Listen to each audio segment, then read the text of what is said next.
नमस्कार। प्रादेशिक समाचार के साथ मैं प्रियंका। पहले मुख्य समाचार।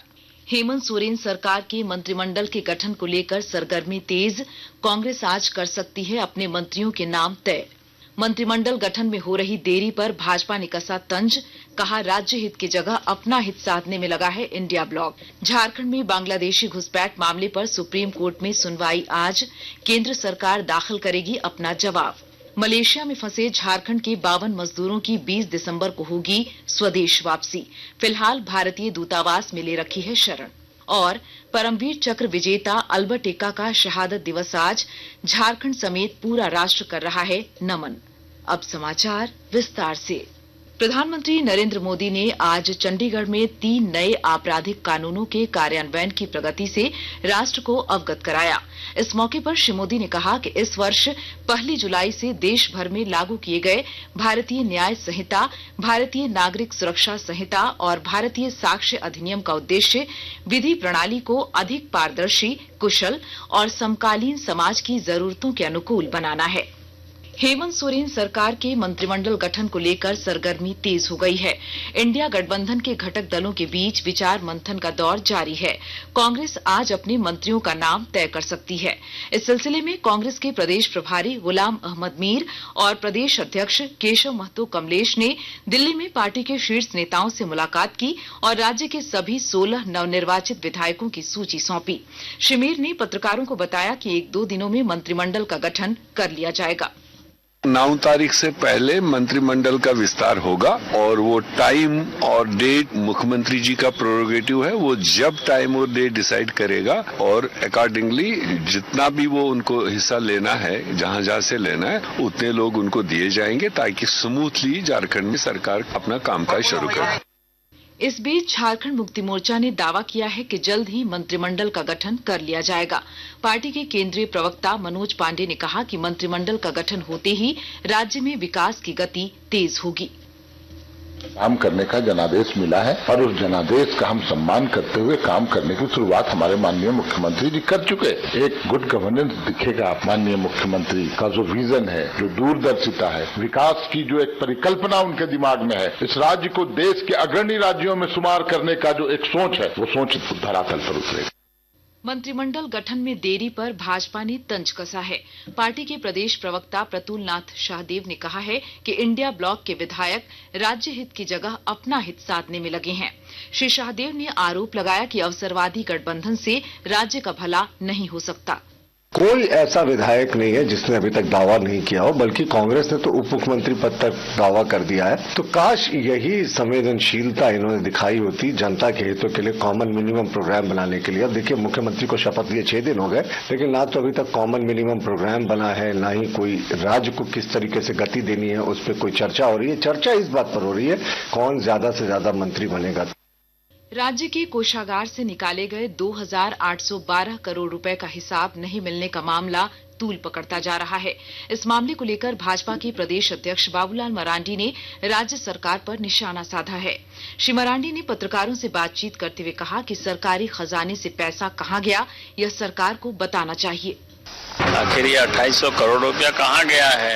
ऐसे लापरवाही नहीं चल सकता है। ये तो लगता है कि शायद इन लोगों ने अपनी तिजोरी भर लिया, या कहाँ क्या किया है, ये तो जांच का विषय है। उनको पूरी तरह से जनता को बतानी चाहिए। पैसा जनता की पैसा होती है। सरकार एक कस्टोडियन होते हैं। अगर पैसा इधर से उधर होता है, गायब होता है, उसका हिसाब किताब नहीं मिलता है, तो इसके लिए तो जिम्मेवार सरकार है। सरकार को बतानी चाहिए कि 2800 करोड़ रुपया कहाँ गया। इधर कांग्रेस ने श्री मरांडी पर पलटवार किया है। पार्टी के वरिष्ठ नेता राकेश सिन्हा ने कहा है कि श्री मरांडी विधानसभा चुनाव में हार की खींच निकाल रहे हैं।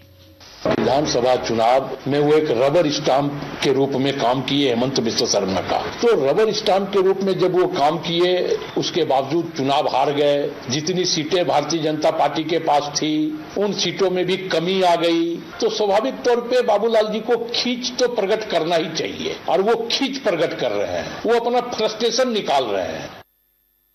झारखंड में बांग्लादेशी घुसपैठ के मामले पर सुप्रीम कोर्ट में आज सुनवाई होनी है। 8 नवंबर को पिछली सुनवाई के बाद जस्टिस सुधांशु धूलिया और जस्टिस ए अमानुल्लाह की खंडपीठ ने केंद्र सरकार और याचिकाकर्ता दानियल दानिश को जवाब दाखिल करने का निर्देश दिया।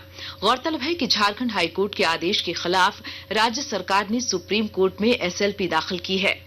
हाईकोर्ट ने झारखंड सरकार को निर्देश दिया था कि वह फैक्ट फाइंडिंग कमेटी के सदस्यों का नाम सुझाए। आकाशवाणी के ताजा तरीन समाचारों के लिए आप हमारी वेबसाइट newsonair.gov.in पर लॉग ऑन कर सकती हैं। ताजा समाचार X handle @AIR news alerts और Facebook page All India Radio news पर भी उपलब्ध है। आप प्रादेशिक समाचार एकांश के एक्स हैंडल @AIR न्यूज _ और फेसबुक, इंस्टाग्राम पेज तथा YouTube channel AIR news Ranchi पर भी हमारे बुलेटिन सुन सकते हैं। प्रादेशिक समाचार आप आकाशवाणी रांची से सुन रहे हैं। भारत के 61 मजदूर जुलाई 2023 से ही मलेशिया में फंसे हैं। इनमें 52 मजदूर झारखंड के हैं। केंद्र सरकार की पहल पर 20 दिसंबर को सभी मजदूर स्वदेश लौट रहे हैं। गिरिडीह के सांसद चंद्र प्रकाश चौधरी के संसद में एक सवाल के जवाब में सरकार की ओर से बताया गया कि सभी मजदूरों को भारतीय दूतावास में रखा गया है। कुछ कानूनी प्रक्रियाओं के बाद तय तिथि पर इन मजदूरों को वापस लाया जाएगा। प्रधानमंत्री नरेंद्र मोदी द्वारा मोटे अनाज को बढ़ावा देने के आह्वान का बोकारो जिले के किसानों पर सकारात्मक असर देखने को मिल रहा है और ब्यौरा दे रहे हैं हमारे संवाददाता। मोटा अनाज श्री अन्न खाने और उसकी खेती के लिए प्रधानमंत्री नरेंद्र मोदी के द्वारा किसानों को प्रोत्साहित करने का असर अब दिखने लगा है। प्रधानमंत्री श्री मोदी से प्रेरणा लेकर बोकारो जिला के जरीडीह प्रखंड स्थित डेहराडीह गांव में एक किसान ने 5 एकड़ भूमि में बाजरा की खेती की है। उम्मीद से ज्यादा अच्छी फसल को देखकर अन्य किसान भी श्री अन्न की खेती करने का मन बना रहे हैं। मनोज कुमार, आकाशवाणी समाचार, बोकारो। आज अंतर्राष्ट्रीय दिव्यांगजन दिवस है। इस मौके पर झारखंड समेत देश भर में कई कार्यक्रम आयोजित किए जा रहे हैं। राष्ट्रपति द्रौपदी मुर्मू ने आज नई दिल्ली में विकलांग व्यक्तियों के सशक्तिकरण के लिए राष्ट्रीय पुरस्कार 2024 प्रदान किए। कार्यक्रम में उपस्थित लोगों को संबोधित करते हुए राष्ट्रपति मुर्मू ने कहा कि इस पुरस्कार की विजेता समाज के लिए रोल मॉडल बनकर उभर रही हैं। इन पुरस्कारों को बहुत व्यापक सामाजिक महत्व है। आज के पुरस्कार विजेता समाज के सामने रोल मॉडल के रूप में प्रतिष्ठित हो रहे हैं। इनका अनुकरण करके अन्य व्यक्ति और संस्थान दिव्यांगजनों के सशक्तिकरण की दिशा में आगे बढ़ सकते हैं। आज के पुरस्कार विजेता दिव्यांगजन की उपलब्धियां के बारे में जानकर सभी का मन बढ़ा होगा। आज जैसे पुरस्कार विजेता दिव्यांगजन प्रेरणा का लक्ष्य नहीं, प्रेरणा का स्रोत है। देश के पहले राष्ट्रपति डॉक्टर राजेंद्र प्रसाद की आज जयंती है। उनकी जयंती पर पूरा देश उनके प्रति श्रद्धांजलि अर्पित कर रहा है। प्रधानमंत्री नरेंद्र मोदी ने उनकी जयंती पर श्रद्धांजलि दी है। प्रधानमंत्री मोदी ने एक सोशल मीडिया पोस्ट में कहा कि डॉक्टर राजेंद्र प्रसाद ने संविधान सभा के अध्यक्ष के रूप में भारतीय लोकतंत्र की मजबूत नींव रखने में अमूल्य योगदान दिया। श्री मोदी ने कहा कि संविधान की 75वीं वर्षगांठ के महोत्सव के दौरान श्री राजेंद्र प्रसाद के आदर्श और भी प्रेरणादायक हो गए हैं। वर्ष 1971 के भारत पाकिस्तान युद्ध में दुश्मन के छक्के छुड़ा देने वाले परमवीर अल्बर्ट एक्का का आज शहादत दिवस है।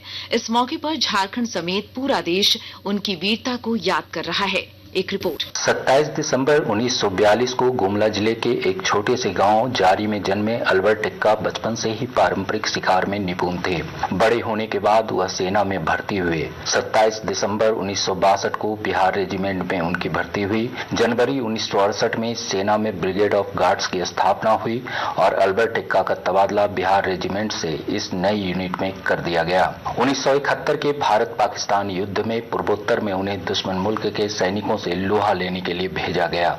इसी दौरान उनको पदोन्नत करते हुए लांस नायक बना दिया गया। हिल्ली युद्ध के दौरान त्रिपुरा के ब्राह्मण बेरिया जिले के गंगा सागर में दुश्मन को नेस्तनाबूद करते हुए महज 29 साल की उम्र में 3 दिसंबर 1971 को अल्बर्ट एक्का शहीद हो गए। भारत ने अपने इस वीर सपूत को मरणोपरांत भारतीय सेना के सर्वोच्च सम्मान परमवीर चक्र से सम्मानित किया। समाचार कक्ष से कुंदन वर्मा। पूर्व केंद्रीय मंत्री और झारखंड के पूर्व मुख्यमंत्री अर्जुन मुंडा के बड़े भाई भीमसेन मुंडा का आज तड़के टाटा मोटर्स अस्पताल में निधन हो गया। वह लंबे समय से बीमार चल रहे थे। उनका अंतिम संस्कार स्वर्णरेखा घाट पर किया गया। और अब अंत में मुख्य समाचार एक बार फिर। हेमंत सोरेन सरकार के मंत्रिमंडल के गठन को लेकर सरगर्मी तेज। कांग्रेस आज कर सकती है अपने मंत्रियों के नाम तय। मंत्रिमंडल गठन में हो रही देरी पर भाजपा ने कसा तंज। कहा, राज्य हित की जगह अपना हित साधने में लगा है इंडिया ब्लॉक। झारखंड में बांग्लादेशी घुसपैठ मामले पर सुप्रीम कोर्ट में सुनवाई आज। केंद्र सरकार दाखिल करेगी अपना जवाब। मलेशिया में फंसे झारखंड के 52 मजदूरों की 20 दिसंबर को होगी स्वदेश वापसी। फिलहाल भारतीय दूतावास में ले रखी है शरण। और परमवीर चक्र विजेता अल्बर्ट एक्का का शहादत दिवस आज। झारखंड समेत पूरा राष्ट्र कर रहा है नमन। इसके साथ ही आकाशवाणी रांची से प्रादेशिक समाचार का ये बुलेटिन समाप्त हुआ। नमस्कार।